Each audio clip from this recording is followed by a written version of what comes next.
When a single gavel crack wipes out 40 years of US foreign policy and drops a $400 million jumbo jet in the president's lap, you'd better believe markets notice. Tonight on LKC we unpack the most viral macro earthquake you've scrolled past all week. Trump's surprise deal to scrap every last Syria sanction, the lavish Qatari 747 gift that's testing America's anti-corruption laws, and the chain reaction already rippling through oil field stocks, Gulf construction giants, frontier market funds, and yes, Boeing's bruised balance sheet. We're here to inform and entertain, not to tell you what to buy. Links to every source in the description. Cross-check them, build your own view, and never invest money you can't afford to lose. Sunday, 11 May. Reporters in Doha break news that Qatar's ruling Al Thani family is prepared to transfer a fully kitted Boeing 747-8 to the US government for the president's use. Estimated sticker price, $400 million. Trump hails the offer on Truth Social as a great gesture. Only a fool would say no. Ethics lawyers pounce within hours, warning that the Constitution's emoluments clauses bar presidents from accepting extravagant gifts from foreign states without congressional consent. Fast forward 36 hours to Riyadh. On 13 May, flanked by Saudi Crown Prince MBS, Trump declares, "I will be ordering the cessation of sanctions against Syria to give them a chance at greatness." This wasn't some boilerplate easing. Since 1980, the U.S. Treasury's OFAC has maintained a patchwork of trade, banking, and asset blocks, touching more than 1,800 individuals and entities. Treasury staff learned of the reversal from cable news, not from an interagency memo, an extraordinary breach of normal process, Axios later reported. Within minutes, crowds in Latakia and Aleppo lit fireworks. TikTok clips under #TrumpSyria rocketed past 100 million cumulative views in 24 hours, according to Al Jazeera's social media tracker. The Syrian pound, so battered it once traded at 11,000 to the dollar, rallied roughly 30% on the local black market, its sharpest two-day jump on record. Saudi leaders sweetened the optics with a $600 billion investment pledge for Syria's reconstruction, signed the same afternoon. And because no Trump deal is complete without defense hardware, the White House unveiled a $142 billion arms package involving Lockheed, Raytheon, and RTX, billed as the largest single defense sale in U.S. history. A genuine policy shock. Washington has never lifted a full sanctions program overnight. Prior rollbacks from Cuba to Sudan took years of phased licensing. Celebrity optics, the Riyadh stagecraft, gold leaf backdrop, oil execs, and $10,000 bischts fed meme culture. One creator spliced the gavel thud with Darth Vader breathing, racking 12 million likes before lunch. Money math headlines.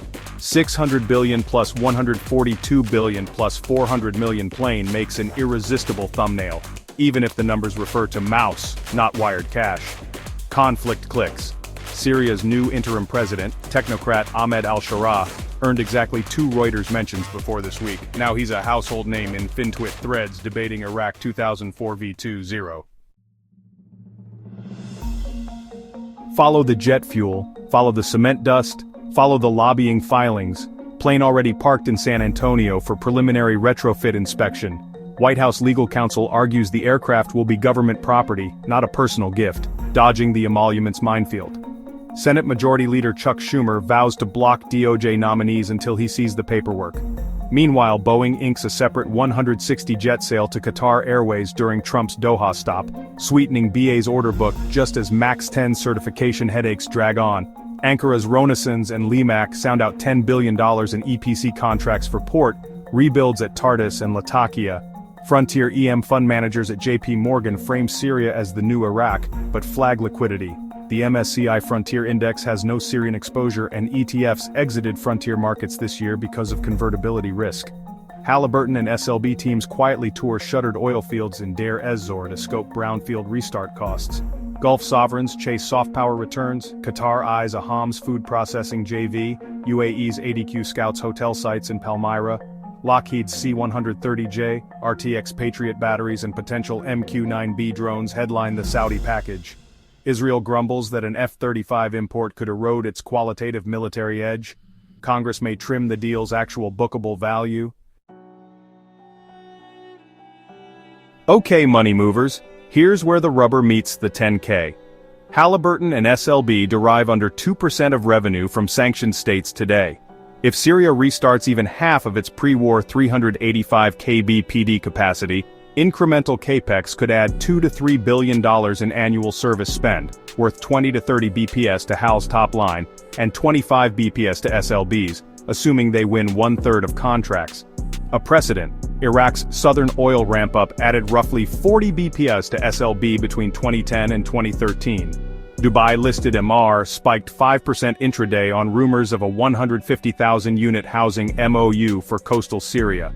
Limax Istanbul-traded Eurobond, 6.25% 28s, compressed 40 BPs on the week as buy-siders price higher backlogs.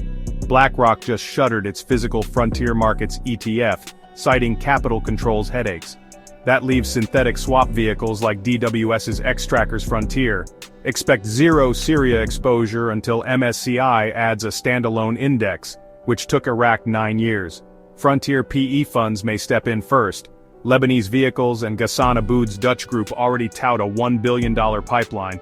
The plane saga puts Boeing in a twilight zone. Publicly, they're not involved in the gift, yet the publicity helps morale and fortifies the commercial pipeline. Note the 160-jet Qatar Airways order signed hours after ethics headlines broke. Classic log-rolling optics. BA stock popped 2% on 14 May before profit-takers shaved gains. Lockheed, RTX and Raytheon trade at 12 to 14 times forward earnings, below their 10-year median of 16 times. So even a partial booking of the $142 billion MOU could re-rate the group. But read the fine print 2017's headline, $110 billion Saudi deal under President Trump resulted in roughly $28 billion of executed contracts 5 years later. Expect similar haircut risk here. Political fragility. Kurdish autonomy talks could collapse. Rebels still hold pockets in Idlib. One missile strike and insurers jack premiums, stalling projects. Compliance lag. OFAC must delist 1,800 names until banks see a Federal Register notice. Dollar clearing stays shut. That's 6 to 9 months of legal limbo. Ask any Iran trader. Human rights optics. NGOs lobby Congress to condition financing on war crimes tribunals. If Schumer weaponizes confirmation hearings over the jet, expect headline contagion. Deal execution gap. 2017's mega defense MOU saw just 25% conversion. Investors assigning full weight to $600 billion plus $142 billion risk disappointment. If you strip out the fireworks and spreadsheets, you're left with a timeless market riddle. Are we pricing reality or headlines? Trump's Syria pivot and the Qatari jumbo jet gift bundle hard assets, soft power and vast uncertainties into a single news cycle.